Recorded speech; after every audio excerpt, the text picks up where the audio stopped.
चॉकलेटी बहू। सुनीता जी की बहू की उम्र अब लगभग 37 साल की हो चुकी थी, लेकिन दिखने में अब भी वो किसी 22 साल की लड़की की तरह खूबसूरत लगती थी। सुनीता जी की बहू का नाम था अवनी।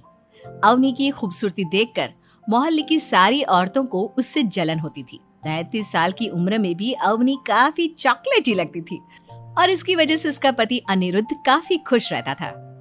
अरे अवनी, हमारी पड़ोसन कल कह रही थी, सुनीता जी आपकी बहू को देखकर तो लगता ही नहीं कि 37 की हो गई है।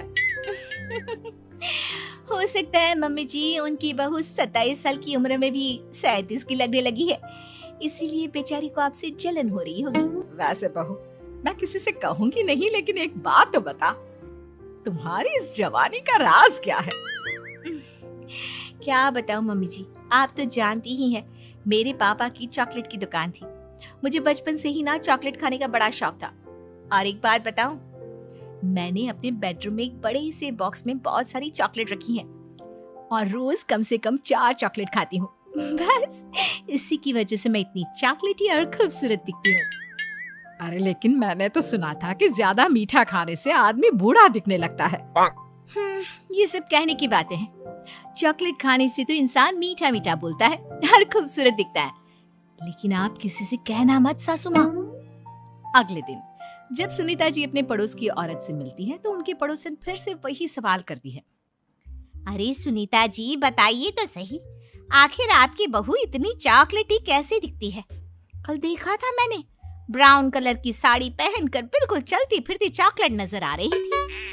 वैसे मैंने अपनी बहू से पूछा था। अब देखो, उसने ना मुझे किसी को बताने से मना किया है, लेकिन तुम मेरी सहेली हो इसलिए बता देती हूँ। अरे हाँ बताओ ना सुनीता बहन, मैं भी उसका नुस्खा अपना लूंगी और जवान दिखने लगूंगी। और मेरी बहू वो तो 27 साल की उम्र में ही बूढ़ी होने लगी है, फिर देखना अपनी बहू से भी ज्यादा खूबसूरत दिखूंगी। मेरी बहू ने बताया था कि वो भर भर के चॉकलेट खाती है, लेकिन देखो तुम किसी को बताना मत। हाँ। जवान और खूबसूरत दिखने के चक्कर में सुनीता और उसके पड़ोसन दोनों मिलकर खूब चॉकलेट खाने लगते हैं, लेकिन ये बात वो दोनों किसी को नहीं बताती। कुछ दिनों के बाद, कुछ दिनों से पैर में बहुत दर्द हो रहा है। हाँ, मेरे भी पैर बहुत दुखते हैं। जब से चॉकलेट खाना शुरू किया है तब से ही ऐसा हुआ है। जवानी तो दूर, मेरे तो चेहरे की स्किन लटक कर नीचे आ गई है। कुछ दिनों के बाद, अनिरुद्ध बेटा, मैं डॉक्टर से ब्लड शुगर चेक करवाने गई थी, मुझे तो डायबिटीज हो गई है। मम्मी, लेकिन कुछ दिन पहले तो आप बिल्कुल ठीक थी, अचानक आपको डायबिटीज कैसे हो गई? अब तो मीठा भी कम खाती हैं। हाँ, मैं कहाँ मीठा खाती हूँ, लेकिन पता नहीं डायबिटीज कैसे हो गई। सुनीता अपने बेटे अनिरुद्ध से चॉकलेट खाने वाली बात को छुपा लेती है और अपनी पड़ोसन सहेली के पास जाती है। अरे क्या बताऊं बहन, चॉकलेट खाने के चक्कर में जवानी तो आ नहीं रही, डायबिटीज की बीमारी लग गई। हाय रे, मेरे साथ भी यही हुआ। मैं अभी डॉक्टर से शुगर चेक करवा के आई तो पता चला कि डायबिटीज आ गई है। अरे भगवान भला करे तुम्हारी बहू का, जिसने हमें चॉकलेट खाने की सलाह दी। अरे लेकिन मेरी बहू ने कब कहा कि हमें चॉकलेट खानी चाहिए? उसने तो ये बताया था कि वो चॉकलेट खाती है। लेकिन अब हम क्या करें, हम दोनों तो जवान दिखने के चक्कर में बीमारी की चपेट में आ गए।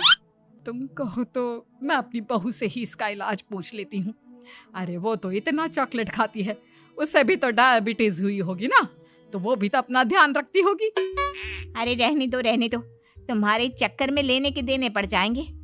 जानती हो, हमारे मोहल्ले की सारी औरतों को डायबिटीज हो गई है। अरे लेकिन उन्हें कैसे डायबिटीज हो गई? यह कोई छूत की बीमारी थोड़ी ना है। बुरा मत मानना, वो तुम्हारी बहू का जवान दिखने वाला नुस्खा मैंने उन सबको भी बता दिया था। हाय रे, ये क्या कर दिया तुमने? मोहल्ले की सारी औरतों को मीठे की बीमारी लगा दी। अरे लेकिन अब क्या होगा ये बताओ। होना क्या है, जवानी तो दूर, अब बुढ़ापा जल्दी आ जाएगा। और फिर अगले दिन, मम्मी जी मैंने सुना आपकी शुगर बहुत हाई आई है। हाँ बहू, अब मैं बीमार ही रहूंगी, पूरी जिंदगी ऐसे ही कटेगी। अरे मम्मी जी, लेकिन आपने ऐसा क्या किया? अचानक से आपका शुगर लेवल इतना बढ़ कैसे गया? वो क्या है ना बहू, तुम इतनी चॉकलेटी दिखती हो, इतनी सारी चॉकलेट खाती हो, तो मुझे लगा मैं भी छुप छुप कर चॉकलेट खाना शुरू कर देती हूँ ताकि जवान हो जाऊंगी, और इसी चक्कर में मुझे डायबिटीज हो गई। अरे मम्मी जी, ये आपने क्या किया?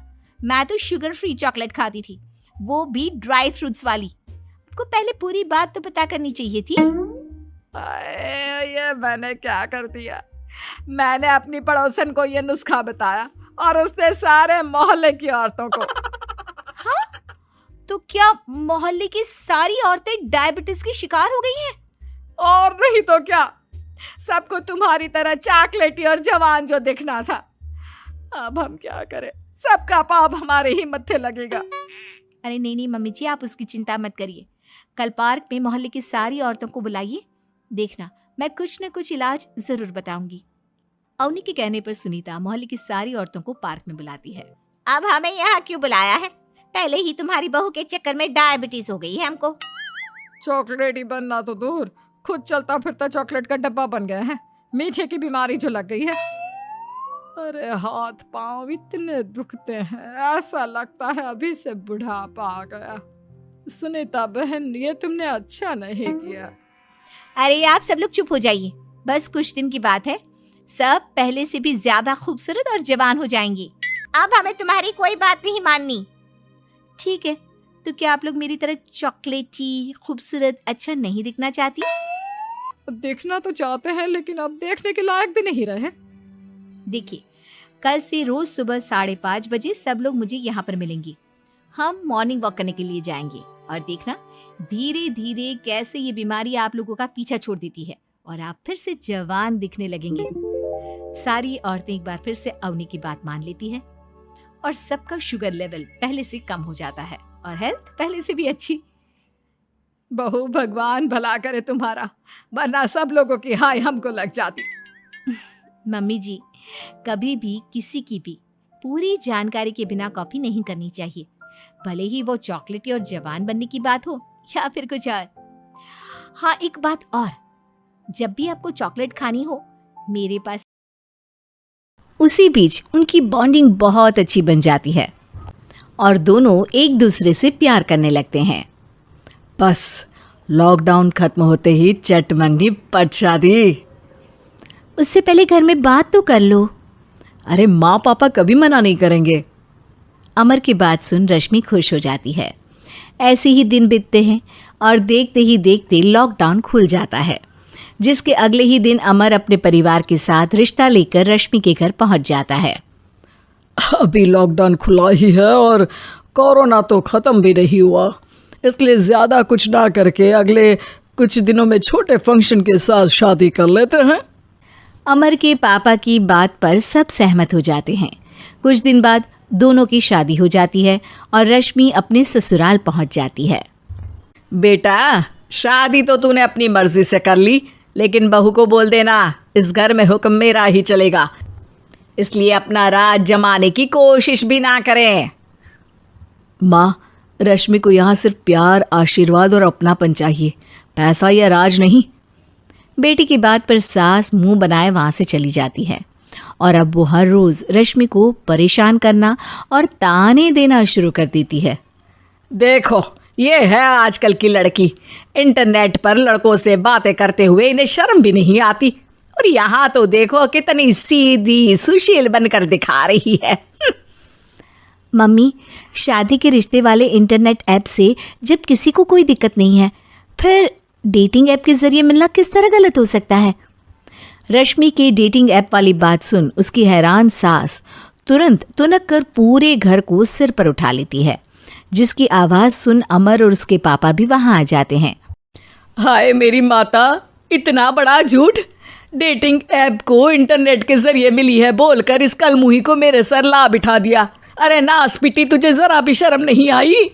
वहां न जाने कितने लड़कों से गुलू गुलू करके तुझे मेरा ही लड़का मिला था फंसाने के लिए।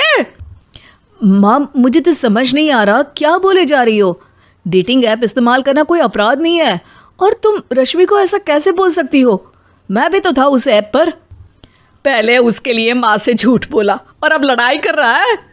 सास और अमर की बात सुनकर रश्मि हैरान खड़ी रहती है। अमर, तुमने घर में झूठ क्यों बोला? ये सब देख रही हो ना, इसी की वजह से झूठ बोलना पड़ा। एक तरफ अमर और रश्मि की ये बात चल रही होती है, वहीं दूसरी तरफ सास का नॉन स्टॉप क्लेश सबको परेशान कर देता है। सब एकदम चुप, जो हुआ सो हुआ, अब मुझे कुछ ना सुनाई दे। पति की बात सुन सास चुप होकर वहां से चली जाती है, लेकिन अब वो रश्मि के सिर दुनिया भर के सारे काम डालकर उसका जीना पहले से भी ज्यादा मुश्किल कर देती है। मम्मी, मैं आपका गुस्सा समझ सकती हूँ, आपको जो करना है कर लीजिए, मैं कभी कुछ नहीं बोलूँगी। उम्मीद है किसी दिन तो आपका गुस्सा शांत होगा और नफरत प्यार में बदलेगी। रश्मि की अच्छाई को उसका नाटक समझकर सास गुस्से के 7वें आसमान पर चढ़ जाती है और उसी शाम रश्मि को नीचा दिखाने के लिए अपनी सहेलियों को घर बुलाकर उसकी बुराइयां करने लगती है। अरे कौशल्या, क्या बताऊं, आजकल के बच्चे ना बहुत एडवांस हो गए हैं। पहले रिश्ते घर परिवार वाले सब देख परख के कराते थे, और अब ये लोग खुद न जाने कहाँ कहाँ मिलकर खुद ही सब कुछ पक्का करके हमें बता देते हैं। लड़की का कैसा दिन धर्म, कैसा ईमान, कैसा चरित्र कुछ नहीं पता, बस प्यार किया और घर लाकर बिठा देते हैं। अरे ऐसा क्यों बोलती हो? आजकल बच्चे अपने आप में बहुत समझदार हो गए हैं, और फिर पूरी जिंदगी तो उन दोनों को ही साथ निभानी है। अपनी पसंद से शादी कर भी ले तो क्या दिक्कत, तू ही देख ले, पहले इतना अच्छा बेटा और अब सोने पर सुहागे जैसी सर्वगुण संपन्न बहू। और पता है, अभी कुछ दिन पहले मेरी बेटी ने मुझे डेटिंग ऐप के बारे में बताया, जहाँ लड़का लड़की अपनी पसंद से अपने आप एक दूसरे को चुन लेते हैं, और फिर अगर सब सही रहता है तो बात आगे भी बढ़ जाती है। अरे इसमें इतना खुश होकर क्या बता रही हो, ये तो गलत है। न जाने कौन क्या है, कितना झूठ कितना सच है। अरे पर सोचो, जब तुम किसी के बताए रिश्ते को देखने जाते हो तो क्या एक ही बार देखने से सच झूठ का पता लगा सकती हो? ज़रूरी नहीं कि बच्चों का लिया फैसला हमेशा गलत हो। अरे बहुत बार हमसे भी तो गलत फैसले होते हैं ना। अच्छे बुरे लोग तो हर जगह मिल सकते हैं, फिर इसमें सिर्फ बच्चे ही गलत कैसे? सहेलियों की बात सुन सास सोच में पड़ जाती है, और इसी तरह कुछ दिन बीत जाते हैं, जिसमें ना तो वो रश्मि को परेशान करती है और ना ही कोई ताना सुनाती है, जिसे देख रश्मि परेशान हो जाती है। मम्मी, आपकी तबीयत तो ठीक है ना? कुछ दिनों से देख रही हूँ आप मुझे कुछ बोलती ही नहीं। तो मेरा परेशान करना ज्यादा अच्छा लगता है क्या? नहीं, आपकी शांति उससे ज्यादा परेशान कर रही है। शांति इसलिए है क्योंकि मुझे एहसास हो गया है कि गलत तुम लोग नहीं, मेरी सोच है। प्यार तो एक सुंदर एहसास और शादी खूबसूरत साथ है। अगर ये साथ सच्चा है तो कहीं पर भी किसी भी तरह जुड़ा हो, उससे कोई फर्क नहीं पड़ता। आप कौन है? इतनी अच्छी बातें मेरी पत्नी तो नहीं बोल सकती। क्या आप भी?